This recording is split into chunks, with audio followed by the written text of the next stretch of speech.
హృదయంలో నొచ్చుకున్నాడు. ఎందుకొరకంటే తాను మానవుల విషయంలో తాను కలిగినటువంటి ఆలోచన వేరు.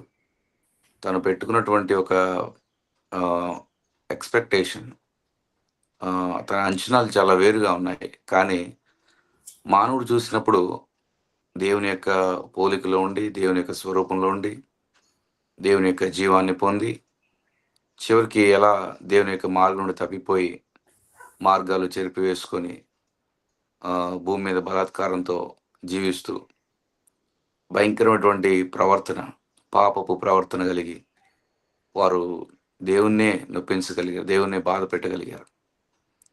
దేవుని పట్ల మరి ఒకలాంటి భక్తిహీనమైనటువంటి ప్రవర్తనతో వారు జీవించారు. తద్వారా వారి పట్ల దేవునికి కలిగినటువంటి ప్రణాళిక ఏంటి అని గ్రహించలేక, ప్రణాళిక నుండి తప్పిపోయి, చివరికి వారు ఆ ఉద్దేశాల నుంచి తొలగిపోయారు. ఏ ఉద్దేశంతో దేవుడు వారిని కలుగజేశాడో, ఆ ఉద్దేశ్యం పోయింది. ఇప్పుడు వారిని నశింప చేయడానికి దేవుడు సిద్ధపడ్డాడంటే అర్థం చేసుకోండి మానవుని యొక్క భయంకరమైనటువంటి పరిస్థితి ఎలా ఉందో. నేను అనుకుంటాను ఆహ్, నోవహు దినాల్లో ఉన్నటువంటి పరిస్థితుల కంటే ఇప్పుడున్నటువంటి పరిస్థితులు ఇంకా ఘోరంగా ఉండుంటాయి. ఎటువంటి టెక్నాలజీ లేనటువంటి పరిస్థితుల్లో, ఎటువంటి ఇప్పుడున్నటువంటి ఫెసిలిటీస్, అడ్వాన్స్డ్ టెక్నాలజీ, ఇప్పుడున్నంత తెలివి, జ్ఞానం అప్పుడు చాలా తక్కువే అయ్యుండొచ్చు. కానీ ఆ దినాల్లోనే దేవుని దుఃఖపెట్టారంటే, ఆ దినముల్లోనే దేవుని యొక్క హృదయం నొచ్చుకొని జలప్రళయం చేత అంతా నశింపజేయాలని ఆయన ఇష్టపడ్డాడంటే, మరి ఈ రోజుల్లో ఇంకెంత భయంకరమైనటువంటి పాపం విస్తరిస్తుంది.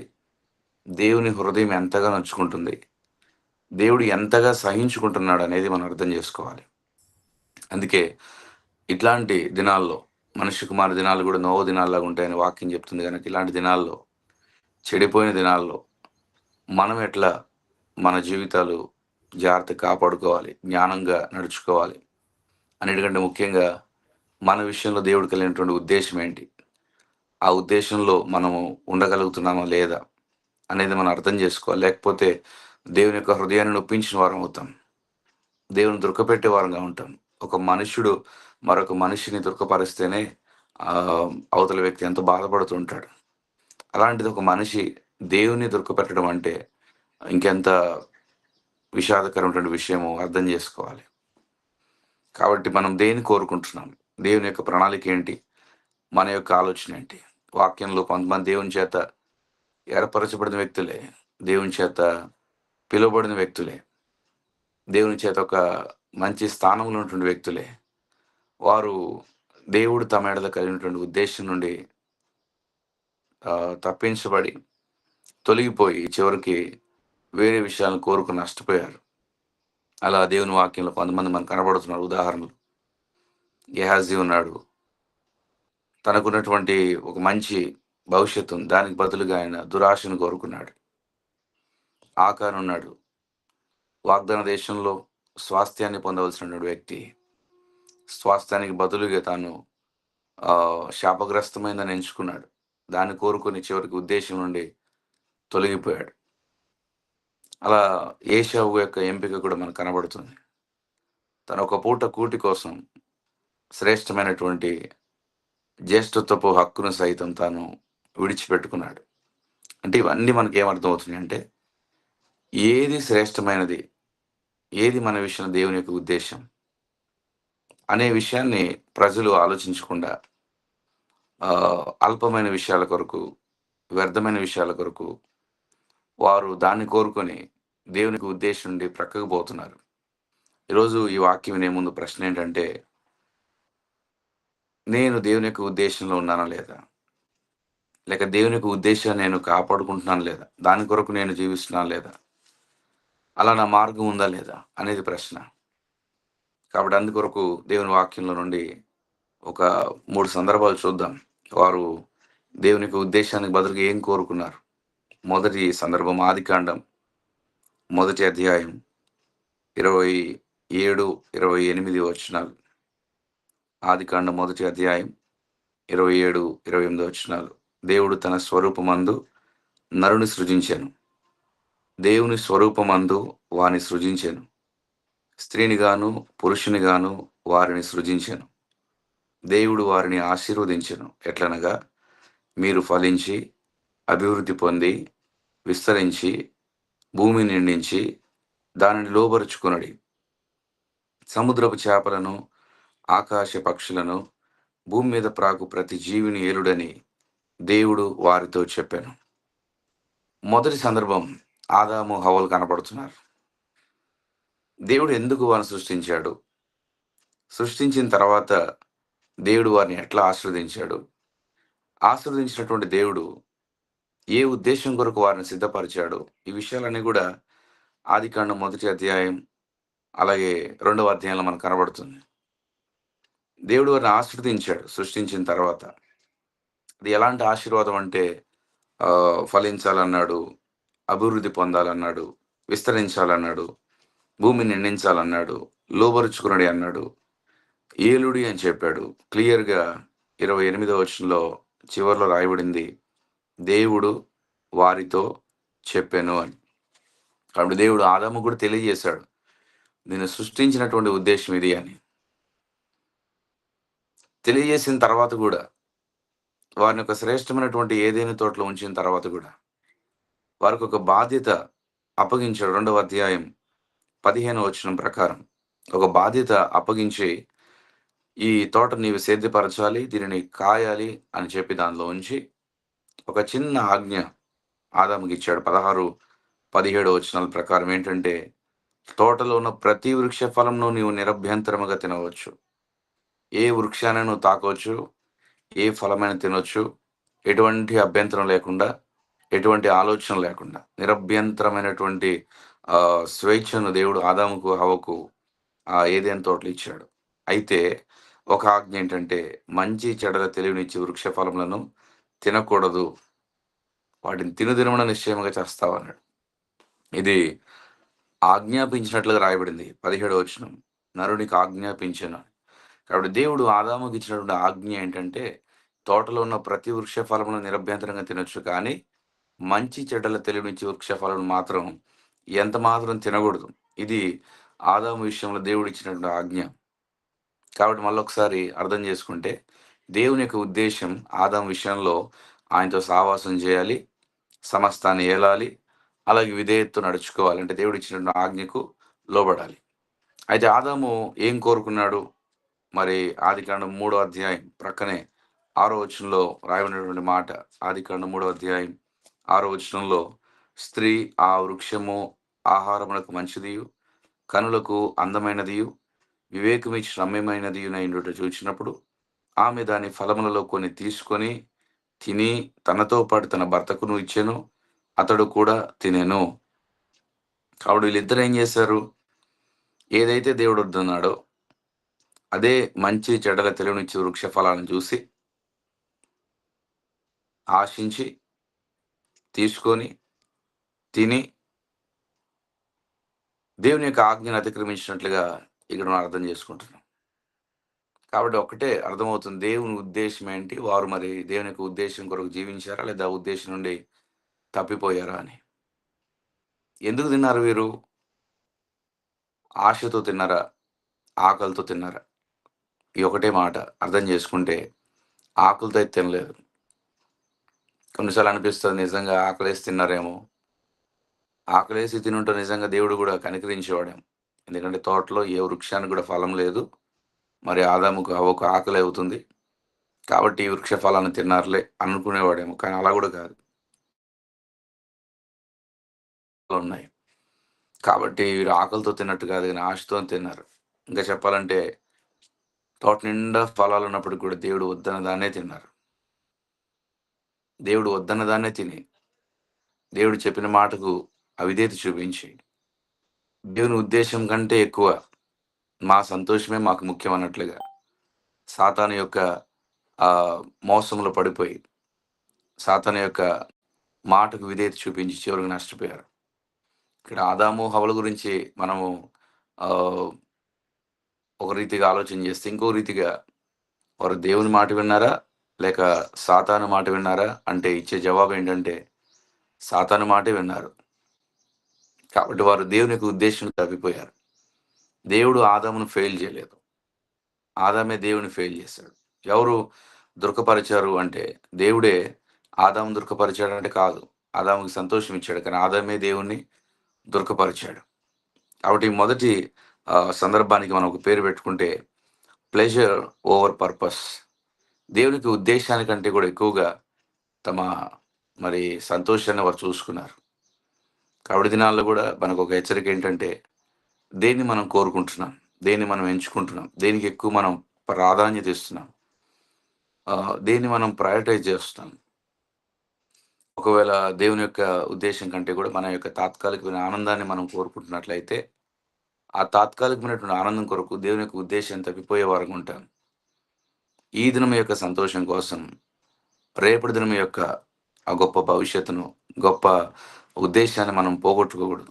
ఈ దినం యొక్క సంతోషం కోసం రేపటి దినం మనము పొందుకునే ఆ గొప్ప శ్రేష్టమైన ఆశీర్వాదాన్ని, ఆధిక్యతను మనం పోగొట్టుకోవద్దు. కాబట్టి ఇక్కడ మనకు అర్థమవుతుంది దేవుడు వీళ్ళని సొలొమోను చెప్పినట్లు ప్రసంగి గ్రంథం 7వ అధ్యాయంలో దేవుడు నరులను యథార్థవంతులుగానే పుట్టించెను, కానీ వారు వివిధమైన తంత్రములు కల్పించుకొని ఉన్నారన్నట్లుగా దేవుడు మనిషిని యథార్థవంతునిగానే పుట్టించాడు, యథార్థవంతునిగానే ఉంచాడు తోటలో. దేవుడు ఆ వ్యక్తిని నమ్మాడు, ఒక ఉద్దేశం కలిగి ఉన్నాడు. వీరు రాబోయే దినాలు ఇంకా ఫలిస్తారు, ఇంకా విస్తరిస్తారు, భూమిని నింపుతారు, దాన్ని లోబరుచుకుంటారు, ఏలుతారు. అంటే నేను సృష్టించినటువంటి సృష్టి పైన అధికారమును ఈ మానవుడే కలిగి ఉంటాడని చెప్పి మానవుని విషయంలో ఒక గొప్ప ఆలోచన ప్రణాళిక కలిగి ఉంటే ఈ మానవుడు చివరికి ఇప్పుడు ఒక దాసునిగా, అపవాదికి ఒక బానిసగా, దేవుని మార్గం తప్పిపోయిన వ్యక్తిగా, ఓ పాపిగా మిగిలిపోయాడు.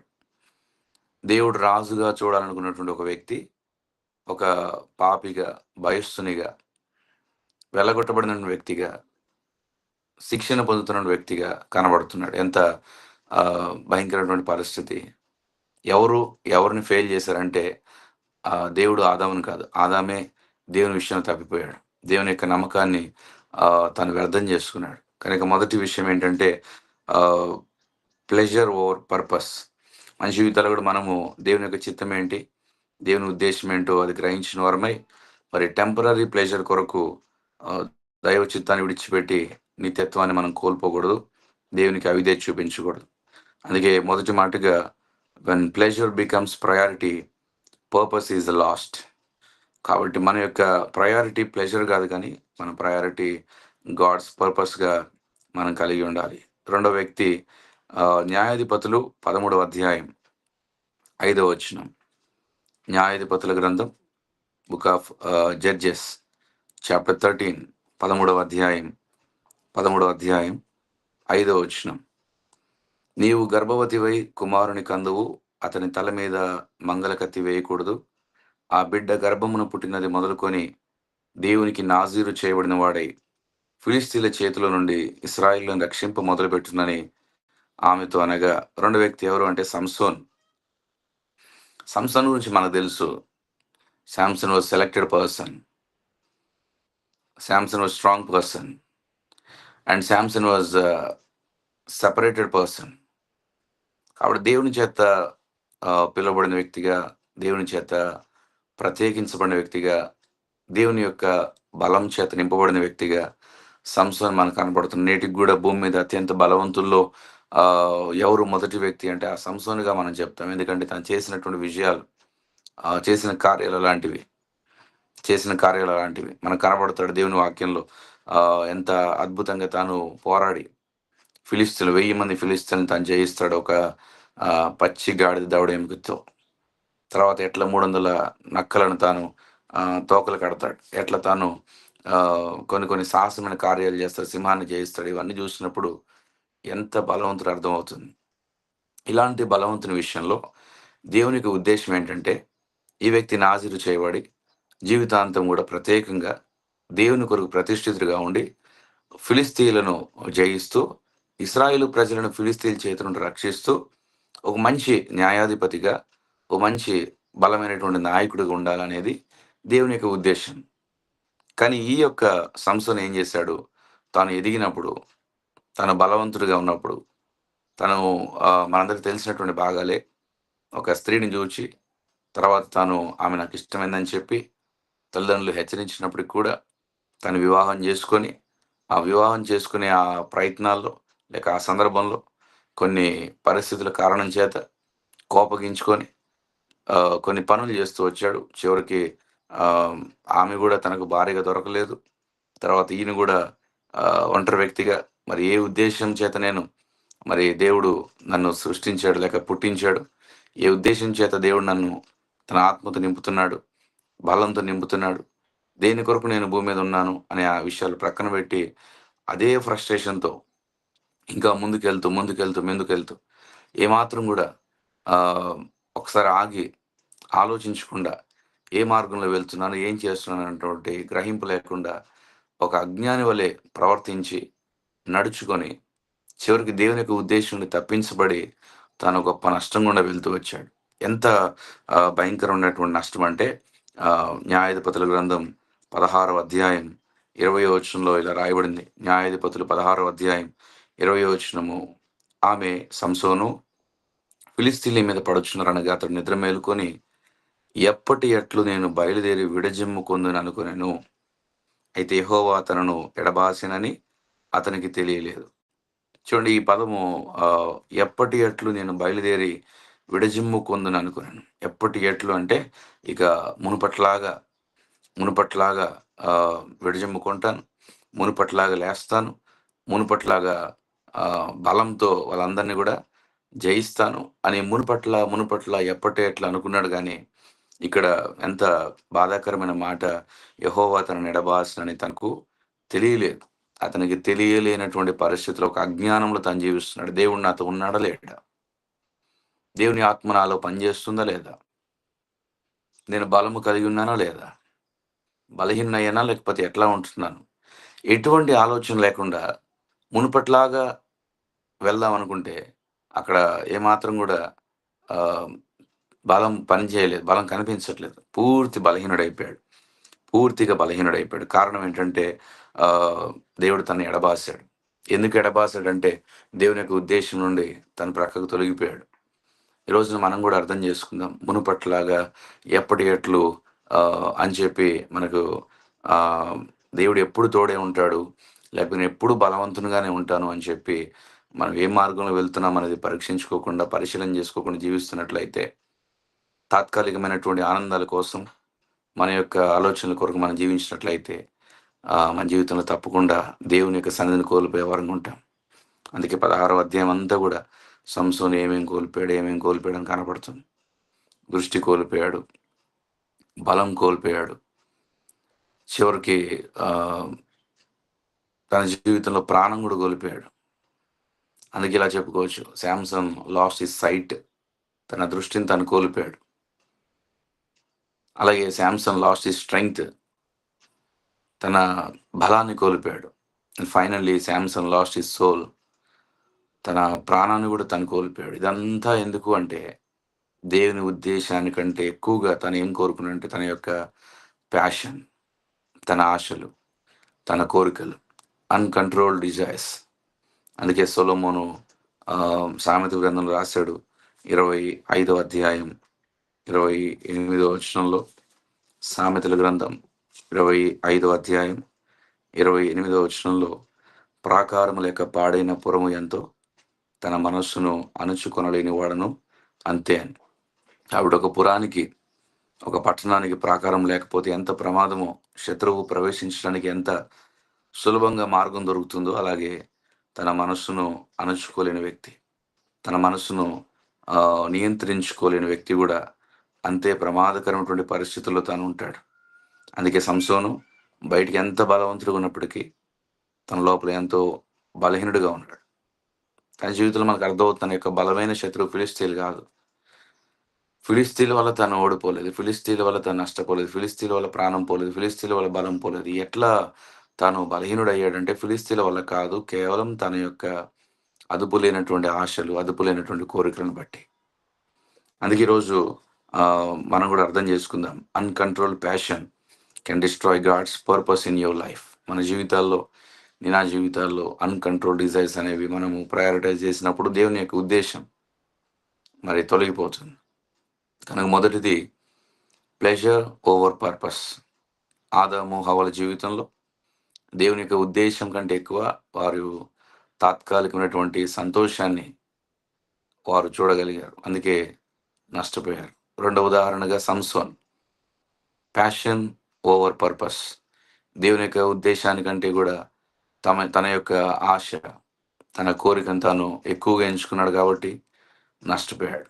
చివరిగా మూడవది మత్తయి సువార్త 26వ అధ్యాయం 14వ వచనంలో, మత్తయి సువార్త 26వ అధ్యాయం 14వ వచనంలో ఇక్కడ మరొక వ్యక్తి ఉన్నాడు. అప్పుడు 12 మందిలోను ఒకడు ఇస్కరియోతు యూదా. ఎవరు ఈ వ్యక్తి అంటే ఇస్కరియోతు యూదా. ఈ వ్యక్తి దేవుడు పిలుచుకున్నాడు. దేవుని వెంబడిస్తున్నాడు. లేక ప్రభువుతో ఉన్నాడు. ప్రభువుతో తిన్నాడు. ప్రభు బోధ విన్నాడు.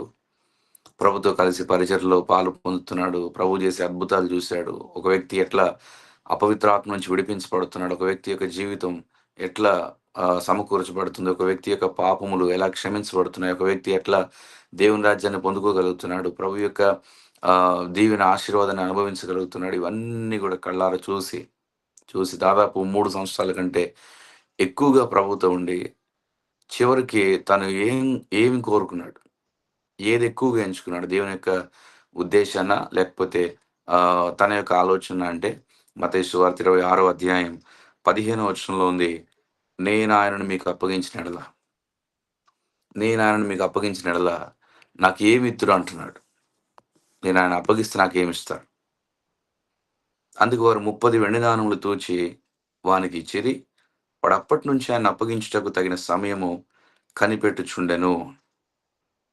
ప్రధాన యాజకుల దగ్గరికి వెళ్ళాడు ఒకరోజు ఇస్కరియోతు యూదా. వెళ్ళి నేను ఆయనను మీకు అప్పగిస్తే నాకేమిస్తారు. చూడండి, ప్రభువైన యేసుక్రీస్తు వారు, ఆయన మన దేనితో కూడా సమానంగా ఎంచలేం, విలువ కట్టలేనటువంటి ఆ ప్రభువుని, దేనితో కూడా సమానంగా ఎంచలేనటువంటి ఆ ప్రభువుని ఇస్కరియోతు యూదా వెళ్ళి వెలకడుతున్నాడు. నేను ఆయనను మీకు ఇస్తే మీరు నాకేమిస్తారు. చివరికి 30 వెండి నాణేలకి తాను మాట్లాడుకున్నాడు. ప్రభువుని వెండితో కొనగలమా? ఈ లోకంలో వెండితో కొనలేనివి చాలా విషయాలున్నాయి. వెండి కంటే విలువైన విషయాలు అనేకమైన ఉన్నాయి. కానీ ఇక్కడ ప్రభువైన యేసుక్రీస్తు వారిని కేవలం 30 వెండి నాణేలకు తాను వెలగట్టి అప్పటి నుంచి ఆయన అప్పగించడానికి ఎదురు చూస్తూ, ఆ రోజు నుంచి కూడా దైవ ఉద్దేశానికి బదులుగా తను ఏం కోరుకున్నాడో దాని కొరకే పనిచేస్తాడు. ఏం కోరుకున్నాడంటే డబ్బు. 30 వెండి నాణేలు. ఇదే తన ఆలోచన. బైబిల్ సెలవిస్తుంది కదా, ధనాపేక్ష సమస్తమైన కీడులకు మూలము అని. ఇస్కరియోతు యూదా కూడా ప్రభువుతో ఉండి, ప్రభువుకి ఎంతో సన్నిహితంగా ఉండి, ఎంతో ఫిజికల్గా ఆయన క్లోజ్గా ఉన్నాడు. కానీ తన యొక్క హృదయాన్ని బట్టి మనం గమనిస్తే ప్రభువుకు చాలా దూరం వెళ్ళిపోయి ధనాపేక్షలో జీవిస్తున్నాడు. ఒక సందర్భంలో యోహాను సువార్త 12వ అధ్యాయంలో బేతనీయ మరియ ఎప్పుడైతే అత్తరు తీసుకొచ్చి ప్రభు యొక్క మరి పాదాలకు పూస్తుందో, లేకపోతే ఆ సందర్భంలో అత్తరుబుడి పగలగొట్టిందో అది యూదా చూసి వెంటనే తాను గద్దిస్తున్నాడు. ఎందుకు ఇది బీదలకు ఇవ్వచ్చు కదా, ఎందుకు ఇట్లా నష్టపరుస్తున్నావు, ఎందుకు ఇట్లా వ్యర్థం చేస్తున్నావు అని. యోహాను 12వ అధ్యాయంలో రాయబడిన 6వ వచనంలో వాడు దొంగ అయి ఉండి ఈ మాట చెప్తున్నాడని, అంతేగాని బీదల మీద శ్రద్ధ కలిగి ఉండి కాదు అని. ప్రభువు తెలుసు వాడు దొంగ అని, ప్రభువు తెలుసు వాడు ఎందుకు ఇట్లా మాట్లాడుతున్నాడని. అంటే ఇక్కడ అర్థమవుతుంది, దైవ ఉద్దేశానికంటే కూడా ఎక్కువగా తను ఏం కోరుకుంటాడంటే ధనము. దొంగిలిస్తున్నాడు. ఇంకా 30 వెండి నాణేల కొరకు ఎదురు చూస్తున్నాడు. ప్రభువుని అప్పగించాలనుకుంటున్నాడు. తనకు అర్థం కావట్లేదు, ప్రభువుకు వెల కట్టి ధనము సంపాదించుకోవాలన్న ఆలోచన ఉన్నాడు. కానీ రేపు అని ఒకరోజు ప్రభు సిలువ వేయబడతాడు. ఆ తర్వాత ఆయన పునరుద్ధానుడు అవుతాడు, తిరిగి వెళ్ళిపోతాడు. ఆ సందర్భంలో, రేపు అనే సందర్భంలో ఆ డబ్బు తనకు ఏ రీతికి ఉపయోగపడుతుంది? తనకు ఆశీర్వాదకరంగా ఉంటుందా, లేకపోతే శాపగ్రస్తంగా ఉంటుందా? ఏంటి అనేది తను గ్రహించలేకపోతున్నాడు. ఏ డబ్బు కొరకైతే తను ప్రభువుని నమ్మేశాడో చివరికి ఆ డబ్బు తనకు ఉపయోగకరంగా ఉండలేదు. ప్రాణమే పోయింది. మార్కు సువార్త 8వ అధ్యాయంలో ఉంది కదా, ఒకడు సర్వలోకమును సంపాదించుకొని వాని ప్రాణమును పోగొట్టుకునడం వానికి ఏం ప్రయోజనమని. ఏదేదో సంపాదించుకోవాలి, సంపాదించుకోవాలి, సంపాదించుకోవాలి అని చెప్పి చివరికి ప్రాణం పోగొట్టుకుంటే ఏం ప్రయోజనం ఈ జీవితంలో? ఏముంది ఫలితం?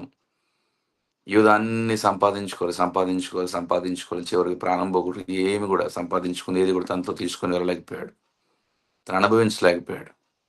అందుకే ఆహ్, మన జీవితాల్లో కూడా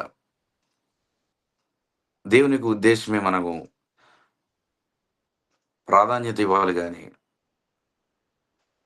ఈ లోక సంబంధమైనటువంటి విషయాలు ముఖ్యంగా ఈ ధనం, విలువైనటువంటి ఆశీర్వాదాలను దేని కొరకు మనము సమానంగా ఎంచుకొని పోగొట్టుకోవద్దు. చాలా మంది లోకంలో దొరికేటటువంటి ఈ అత్తరి బుడ్డి కోసం, లోకంలో దొరికేటటువంటి 30 వెండి నాణేల కోసం ప్రభువుతోని సంబంధాన్ని పోగొట్టుకుంటున్నారు. ప్రభు ఇచ్చే అభిషేకాన్ని పోగొట్టుకుంటున్నారు. ప్రభు ఇచ్చే ఆధిక్యతలు పోగొట్టుకుంటున్నారు. ఎంత విచారం. అందుకే మూడవ వ్యక్తి ఎవరంటే ఇస్కరియోతు యూదా. హి చూజ్ ప్రైజ్ ఓవర్ పర్పస్. దైవ ఉద్దేశ్యం కంటే కూడా ఎక్కువగా తాను ఈ వేలను తాను కోరుకున్నాడు. దీని తర్వాత ఎంత క్రయం చెల్లించాలనే విషయాన్ని తను అర్థం చేసుకోలేకపోయాడు, గ్రహించలేకపోయాడు.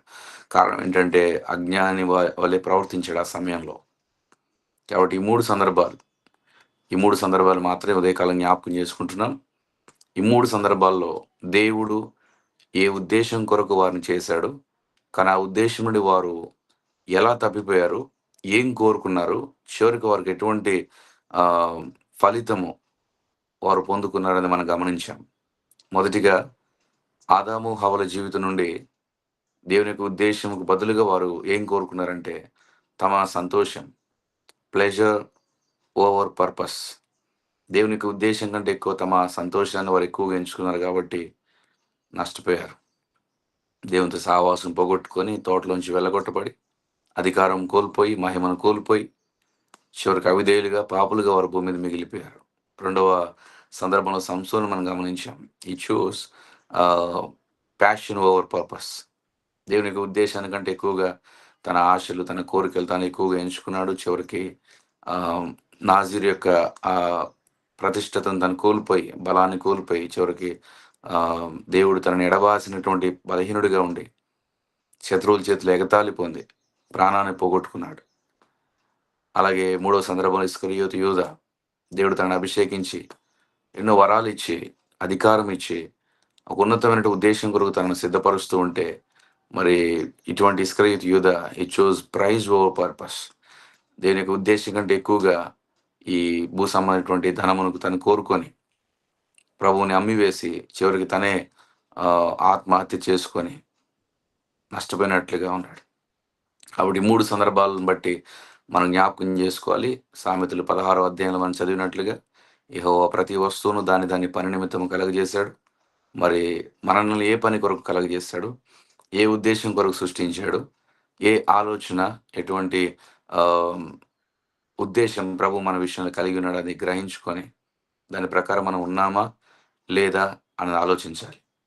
అలా మనం ఆలోచించినప్పుడు దేవుని యొక్క ఉద్దేశంలో ఉన్న వారంగా మనం ఉన్నప్పుడు ఖచ్చితంగా మన ద్వారా దేవుని మహిమ కలుగుతుంది. దేవుడు మన ద్వారా దుఃఖపడు సంతోషిస్తాడు.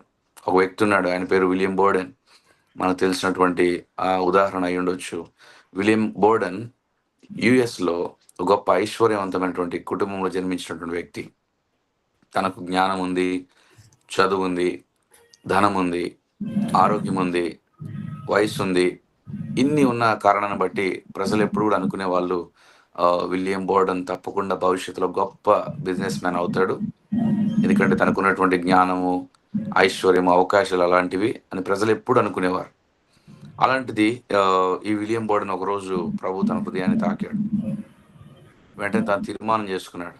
ఏ తీర్మానం అంటే ప్రభు కొరకే జీవించాలి, ప్రభు కొరకు జీవించాలి. నీ ప్రభు కొరకు జీవితాన్ని సమర్పించుకుంటే ప్రజలు అన్నారట, విలియం నీవు నీ సమయాన్ని వ్యర్థం చేయొద్దు, నీ జీవితాన్ని జాగ్రత్తగా కాపాడుకోవాలి, దేవునికి ఎన్ని అవకాశాలు ఇచ్చాడు చూడు అన్నప్పుడు తాను తన బైబిల్ తీసి ఫ్రంట్ పేజ్లో ఇలా రాసుకున్నాడు, నో రిజర్వ్స్ అని.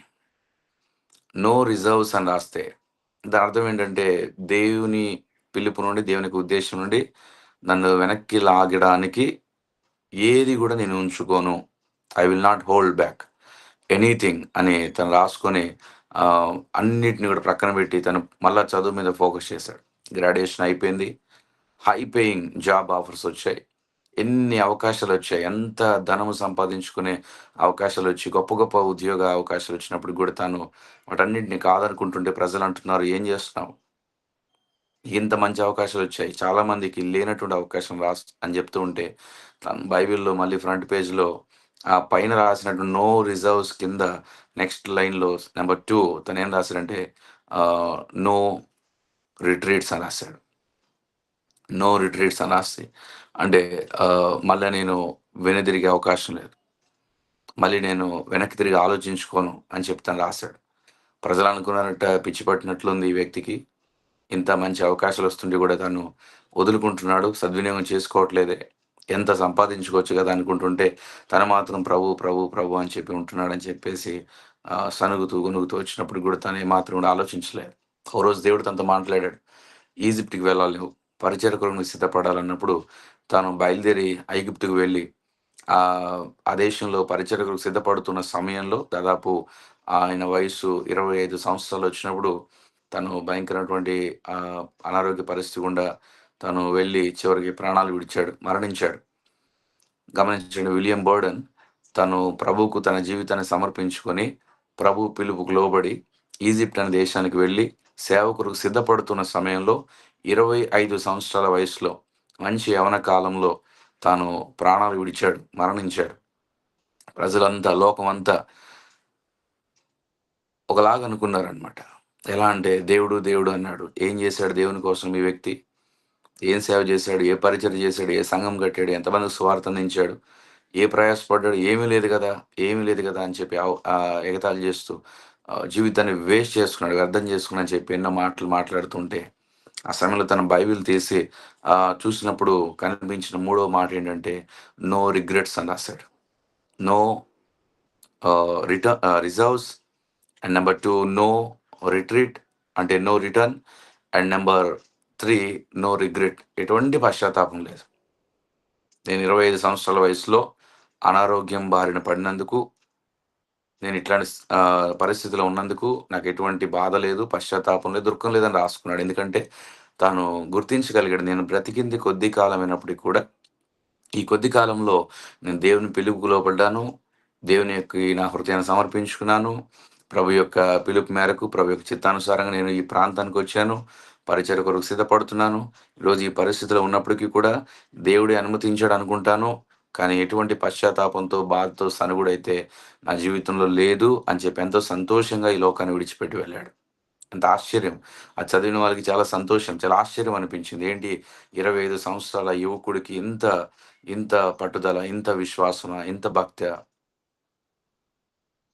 చూడండి భూమి మీద చాలామంది ఎక్కువ సంవత్సరాలు బ్రతికి దేవుణ్ణి దుఃఖపరిచేవారు ఉన్నారు. తక్కువ కాలం బతికి దేవుని సంతోషపెట్టి మహింపరిచిన వారు గూడా ఉన్నారు. ఈ రోజున ఎక్కువ కాలం బ్రతుకుతున్నామా? లేకపోతే తక్కువ కాలం బ్రతుకుతున్నామా గాదు. మన ప్రశ్న ఏంటంటే దేవుని సంతోషపరుస్తున్నామా? లేక దేవుని దుఃఖపరుస్తున్నామా అని. ఏ పని కొరకు నిన్ను సృష్టించాడు? ఏ ఉద్దేశ్యం కొరకు నిన్ను జేశాడు? ఆ ఉద్దేశ్యంలో నీవు నిలిచి ఉన్నావా? లేకపోతే ఆ పని నీ ద్వారా జరుగుతుందా? నీ ద్వారా దేవునికి మహిమొస్తుందా? సంతోషం కలుగుతుందా? లేకపోతే ఆ పని, ఆ ఉద్దేశ్యమును మరిచి లోక సంబంధమైనటువంటి విషయాల కొరకు, తాత్కాలికమైన ఆనందం కొరకు, నీ యొక్క స్వంత ఆశల కొరకు, కోరికల కొరకు, అలాగే ఈ భూమి మీద ఆహ్, సంపాదన లేకపోతే ఆహ్, ఏదో ఒకటి కూడబెట్టుకోవాలి అనే ఆలోచనతో నువ్వు జీవిస్తున్నట్లయితే ప్రభు అంటున్నాడు, "నీ ద్వారా నాకు సంతోషం కాదు గానీ, నా హృదయం నొచ్చుకుంటుంది" అంటాడు. కాబట్టి దయచేసి ప్రియులారా, ముఖ్యంగా యవనస్తులు, ఇంకా రక్షణ అనుభవం లేని వారు, దేవుని యొక్క ఉద్దేశం ఎరగని వారు గ్రహించాలి. నీ ద్వారా దేవుడు సంతోషపడుతున్నాడా? లేక నీ ద్వారా దేవుడు సంతాపపడుతున్నాడా? ఇదొక్క ప్రశ్నకు జవాబు మీ హృదయంలో మీరు ఇచ్చుకొని, మీ ద్వారా దేవుడు సంతోషపడుతున్నాడా? లేక మీ ద్వారా దేవుడు సంతాపపడుతున్నాడా?